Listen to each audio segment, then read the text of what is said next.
నమస్తే నా తెలంగాణ ప్రజలారా, నేను మీ తెలంగాణ రాజువాయిని. నేను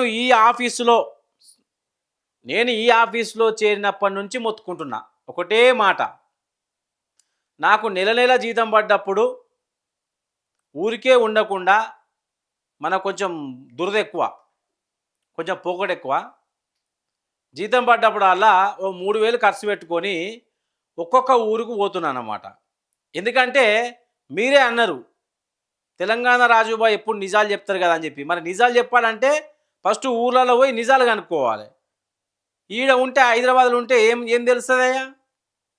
అందుకే ఊరూరా తిరుగుతున్నా అన్నమాట. నేను ఒక్కొక్క డిస్టిక్ పెట్టుకున్నా. ఏం చేసినా మొన్న గట్లే శనివారం ఊరికి పోయినా. శనివారం ఆదివారం, ఇక ఆదివారం సెలవు ఉంటుంది కదా, ఆదివారం ఒక ఊరికి పోయినా. ఊరికి పోయి ఎవ్వరికి తెలియనట్టు నేను మైకులు గీకులు పెట్టా. ముందట మైకు పెడితే భయపడతారు. ఏ ప్రభుత్వం ఉంటే ఆ ప్రభుత్వానికే జై కొడతారు.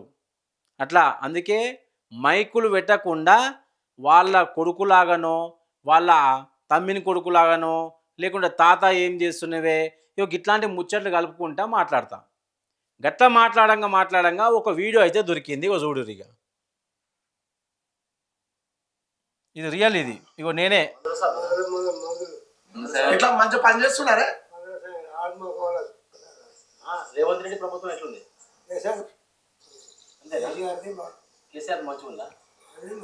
మరి 2029 ఎవరో కొట్టేస్తారే మళ్ళా?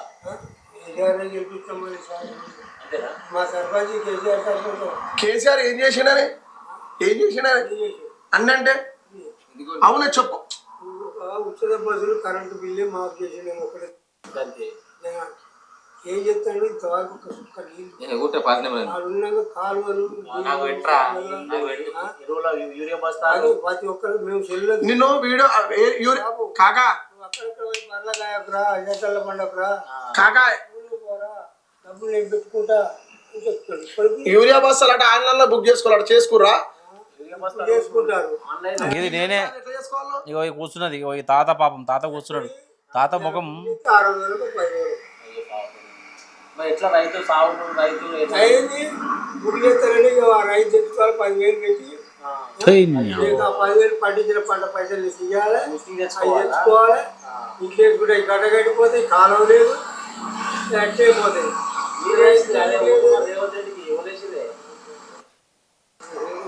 నువ్వు వేసావా ఓటు కాంగ్రెస్ కి? వేయలేదట. బాధపడుతురా? ఇప్పుడు కోసపడుతురా?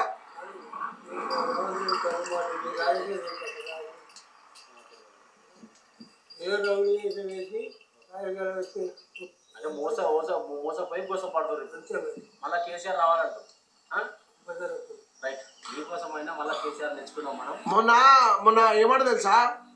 ఇట్లనే ఒక ఆయన నీళ్ళు వస్తారు అని అడిగితే హరీష్ రావును కోసి కేటీఆర్ను కోసి చల్తాడట, బుడత చల్తాడట రక్తం. అది ముఖ్యమంత్రి మాట్లాడాల్సిన మాటలు అవి వస్తాడా అసలు? అయిపోయింది ఇంతటితోటే కథం. మందుల స్వామి ఇసుకతం చేస్తున్నాడు. కరెక్టేనా?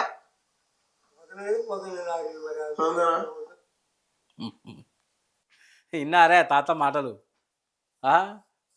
కరెక్ట్ అడిగిండు. అవతల పక్క కూడా ఒక వ్యక్తి కూర్చున్నాడు, కరెక్ట్ అడిగిండు.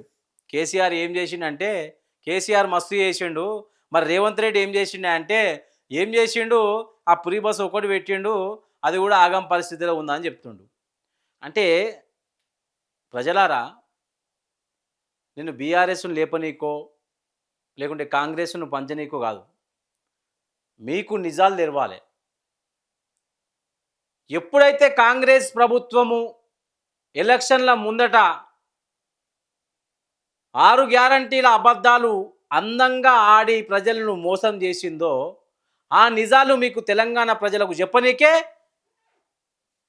మంత్రి ఒకసారి నా జీతం తీసుకొని నా జీతం మీద పోతున్న ఒక్కొక్క ఊరుకు.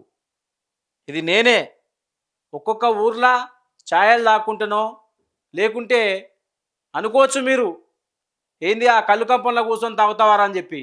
అది కళ్ళు కంపౌండ్ కాదు, మెయిన్ రోడ్డుకు ఒక పందిరి కింద వ్యవసాయం చేస్తున్నారు. వాళ్ళు వ్యవసాయం చేస్తుంటే కూర్చున్నారు. ఆడ కూర్చున్నా నేను. మెయిన్ రోడ్డు మీదనే ఛాయ్ ఉంటుంది, ఛాయ్ పాట్ పక్కనే వాళ్ళు పనులు చేస్తుంటే ఆ ఎండకు కనిపిస్తుంది అనుకుంటా మీకు, చెట్ల మధ్యలో పక్కనే వెహికల్స్ పోతున్నాయి. ఆడ కూర్చుని మాట్లాడినా, ఏందేమి సంసారం నాకు అర్థం కాదు, ఏరికోరు తెచ్చుకున్నారు కదా కాంగ్రెస్ గవర్నమెంట్ని, మరి ఏంది మరి ఇట్లా చేస్తుంది, ఎరువులు వస్తున్నాయా మంచిగా, మీకు యూరియా బస్సులు వస్తున్నాయా అంటే ఆయన చెప్పిన కథ ఏంటంటే 10,000 అప్పు తెచ్చుకోవాలన్నట. ఫస్ట్ 10,000 అప్పు తెచ్చుకొని, ఈ రైతు భరోసా లేదు కదా, వేస్తలేడు కదా, అప్పు తెచ్చుకొని యూరియా బస్తాల కాడికి పోతే ఎవరినైనా పుష్కన ఒక పోరని యూరియా బస్తాకి ఇట్లా ఓపెన్ చేయరా అంటే వాడు నాకు బీర్ అని ఒకడు అంటాడట, కోటర్ అని ఒకడు అంటాడట, తాత నేను బుక్ చేస్తేనే మరి నాకు బీర్ తాపిస్తావా అంటాడట. ఏ కాలంలో ఉన్నావురా నాయన నాకు అర్థం కాదు. చదువురానులకు యాపుల యూరియాలు పెడితిరిగా నాకు అర్థం కాదు. ఆయన ఏడికి పోవాలి డబ్బా ఫోన్ పట్టుకొని, మంచి మంచి చదువుకున్న వాళ్ళకే ఓపెన్ అవ్వట్లేదు. ఏఈఓ దగ్గరికి పోతుర్రు, ఏఈఓ దగ్గరికి పోవాలంటే ఏం వేసుకోవాలి, గా బట్టలు వేసుకొని పోతే రానిస్తాడు ఆయన, గోషి గొంగడి కట్టుకొని పోతే రానిస్తాడు. తెల్ల బట్టలు ఉన్నోనికే యూరియా దొరకబట్టే, మళ్ళా తెల్ల బట్టలు ఉన్నోనికే యూరియా దొరుకుతుంది, తెల్ల బట్టలు ఉన్నోని పంటే వాడుతుంది. మరి వీళ్ళు ఏం కావాలి, ఎందుకన్నట్టు ఇట్లా రైతును గోసపెట్టడంలో కాంగ్రెస్ నెంబర్ 1 ఎందుకు అవుతుంది? యావత్ తెలంగాణ ప్రజలారా, ఏరు కోరి తెచ్చుకున్న మీ రేవంత్ రెడ్డి గారు రైతును ఇప్పుడు సర్వనాశనం ఎందుకు చేస్తుండు చెప్పాలి. ఓటేసింది మీరు కాబట్టి మీరు చెప్పాలి, ఇక్కడ ఉన్న మేం కాదు. మేమేం చేస్తాం, నిజాలు ప్రజలకు తెలిసేటట్టు చూస్తాం. ఎంతో మొత్తుకున్నాం ఆ రోజు కూడా మేము, ఎవరు అభివృద్ధి చేస్తే వాళ్ళకే ఓటేయండి, ఎవరికి వ్యవసాయం మీద గ్రిప్ ఉంటే వాళ్ళకే ఓటేయండి. ఊరినియవా పాపం కేసీఆర్ని పట్టుకొని ఫామ్ హౌస్లో వన్నాడు అంటుండు. అరే ఫామ్ హౌస్లో వండుకోలేరు ఆయన, ఫామ్ హౌస్లో వ్యవసాయం చేసుకుంటుండు ఆయనే. కాకపోతే చుట్టూ గోడ పెట్టుకున్నాడు, ఒక ఇల్లు కట్టుకున్నాడు. అందరు సీఎంలు పోయినట్టు ఏమన్నా సింగపూర్లో హోటల్ పెట్టిండు ఆయనే, లేకుంటే అమెరికాలో లాడ్జింగ్లో పెట్టి నడిపిస్తుండా, లేకుంటే మీకు సైడ్ దందాలు ఉన్నట్టు పెట్రోల్ బంకులు ఇంకా ఏమైనా పెట్టిండా? ఓడిపోయిండు, ఓడిపోతే ఇక్కడే ఉన్నాడు కదా, తెలంగాణలో ఉన్నాడు కదా. అప్పు చేసి పోయిండు, అప్పు చేసి పోయిండు అంటే ఏం సింగపూర్ పోయిండా అందరు సీఎంలు పోయినట్టు? గీనే ఉన్నాడు కదా ఎర్రవల్లే పోయి, మరి అరెస్ట్ చేయరాదు దమ్ముంటే? ముఖ్యమంత్రివే కదా నువ్వు, ఇప్పుడు ఒక ముఖ్యమంత్రి హోదాలో నువ్వు ఉన్నావు. సరే కేసీఆర్ అప్పు చేసిండు కావచ్చు, లేకుంటే తప్పు చేసిండు కావచ్చు, ఏడుంది ఎర్రవల్లి కీనే ఉంది కదా, పంపి మళ్ళా పోలీసులు పంపించి అరెస్ట్ చేయారు రాదు. మీటింగులలో పెట్టినప్పుడు మాత్రము, ప్రజల మధ్య మీటింగ్ పెట్టినప్పుడు మాత్రము కేసీఆర్ అప్పు చేసిండు, కేసీఆర్ను తరిమి కొట్టాలి, కేసీఆర్ను అరెస్ట్ చేపిస్తా అంటూ మీటింగ్ అయిపోగానే ఎర్రవల్లి పోయి అరెస్ట్ చేయడానికి మాత్రం చేతనైతలేదు.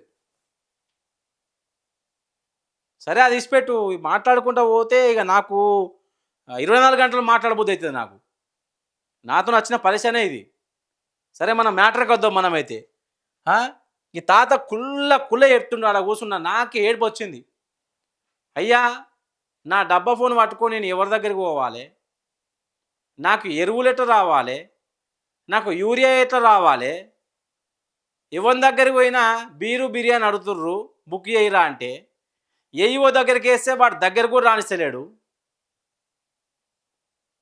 సావాలి నా ఉరేసుకొని చేస్తే నాకు చిన్నపిల్లలు ఉన్నారు, నా భార్య పిల్లలు మొత్తం ఆగమైపోతారు. ఆల్రెడీ రైతులు సాగులు మళ్ళీ తెచ్చింది కాంగ్రెస్ ప్రభుత్వం అని చెప్పి అందరూ మాట్లాడుకుంటున్నారు. పోనీ ఈయనన్న ఇందిరమ్మ రాజ్యం తెస్తాడని చెప్పి అందరికి చెప్పిండు.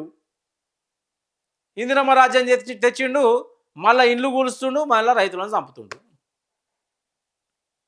ఏం చేయమంటారు? నన్ను కోస్తే ఒక్క పైసా లేదంటాడే, మూసి నది కోసం 1000 కోట్లు పెడతా అంటాడే.